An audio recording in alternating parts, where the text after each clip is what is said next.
আসসালামু আলাইকুম। আমরা যারা ঢাকা শহরে বাস করি তারা যখন অনেক দিন পর গ্রামের বাড়িতে বেড়াতে যাই তখন একগুচ্ছ স্বপ্ন নিয়ে যাই। জেমে বসে থেকে থেকে চোখের সামনে ভাসতে থাকে নির্মল প্রকৃতি, ফ্রেশ বাতাসে একটু নিঃশ্বাসের ছোঁয়া। আমার ছোটবেলা তো বটেই, আমার বড়বেলাটাও কেটেছে প্রকৃতি দেখে দেখে। আমরা ৩ বোন ছিলাম ৩ বান্ধবীর মতো। সারাদিন টিলায় টিলায় পুকুর পাড়ে মাঠে ঘাটে ঘুরতে ঘুরতে বেলা বয়ে যেত। মেয়েরা এই সময়টা শৈশব কৈশোরে পেলেও যৌবনে আবদ্ধ হয়ে যায়।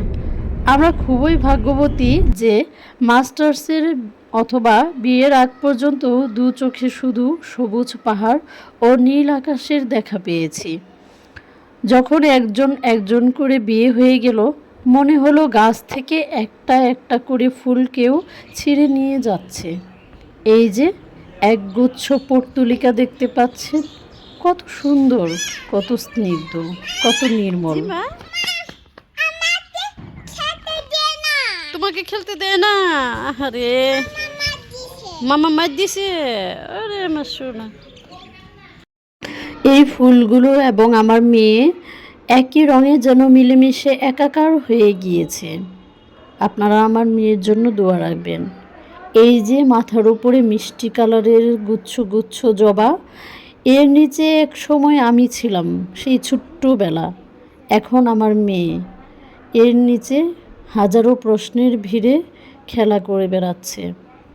আমার ছেলে ও তার মামা ফুটবল খেলছে। এমন খোলামেলা পরিবেশে বাচ্চাদের খেলা দেখতে দেখতে এতদিনের শহরে ক্লান্তি সব নিমিষেই মুছে গেল। এই হলো আমাদের প্রিয় গন্ধরাজ ফুল, ছোট্ট গাছে শত শত আবার খেলতে কলি। দাও না? এই বেবিকে খেলতে দাও। ছোট বাচ্চাদের নানাবিধ আবদার পূরণের জন্য এই ফুলগুলি চালের গুঁড়ি দিয়ে সুন্দর করে বড়া বানানো হয়। এই দুষ্টুমি করতেছো কেন তোমরা দুইজন? দাদু বাড়িতে বাইরের অংশে এরকম কিছু লেবুর গাছ লাগানো হয়েছে। অনেক লেবু হয়েছে, একেবারে থোকায় থোকায়। নিজের গাছের ফলন দেখতে মজাই আলাদা। আবার খেলতে দেয় না? এই খেলতে দিচ্ছ না কেন বেবিকে?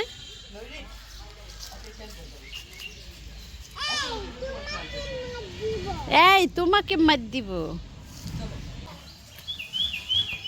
ওয়াও সুন্দর।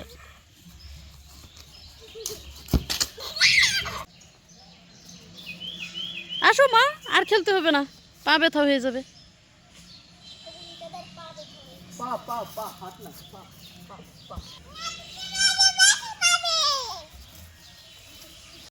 প্রকৃতি এখন তার মাম্মামের সাথে গড় দেখতে যাচ্ছে।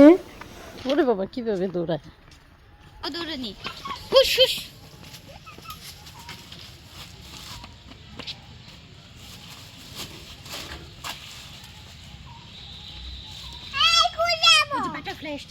এই যে বাটারফ্লাই, হোয়াইট বাটারফ্লাই। ওয়াও। ছাগল রেখে এখন উনি প্রজাপতির পিছনে ছুটেছে। আসলে কোনটা রেখে কোনটা দেখবে, একদিকে প্রজাপতি, আরেকদিকে পাখি, গেল বাটারফ্লাই, আরেকদিকে গেল ঘর। গেল। আরে গেল গেল, পিচ্চি বাটারফ্লাই।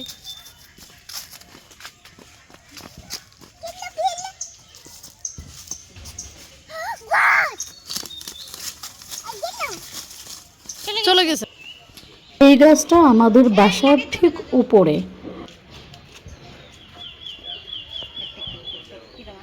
ওই শোনা যায় মিষ্টি পাখির ডাক। এটা সম্ভবত টিয়া পাখি। আম গাছের উঁচু ডাল পর্যন্ত ছড়িয়ে ছিটিয়ে আছে বাগান বিলাস, অথবা আমরা যাকে কাগজ ফুল বলি। নানা তার নাতিকে কবুতর দেখাচ্ছে। আমাদের বাসায় অনেক কবুতর। যেহেতু ঈদের কয়েকদিন আগে আমরা বাড়িতে এসেছি, তাই রমজানের রোজার জন্য ইফতারির আয়োজন করা হচ্ছে। ফলমূল কেটে নিচ্ছে আমার বোন। সবাই মিলেমিশে ইফতারি করব।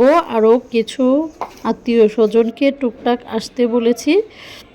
এইবার কিছু প্লেট সাজানো হয়েছে আমার দাদু বাড়ির জন্য। আমার দাদু খুব অসুস্থ, তাকে অপারেশন করা হয়েছে। তাকে দেখতে আসার ইচ্ছাটাও পূরণ হয়ে গেল বলতে পারেন।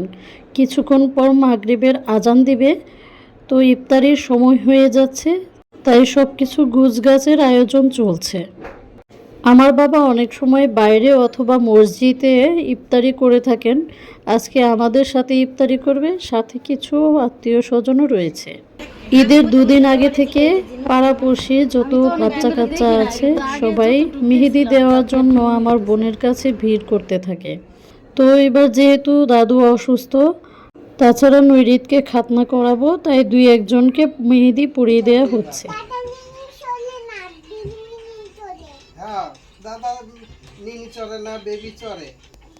রাতে ডিনার শেষে শুরু হলো আমার হাতে মেহেদি পরানো। সেই সাথে আমার বাচ্চা ও তার নানু খালামণির সাথে দুষ্টুমি খুনসুটি তো আছেই।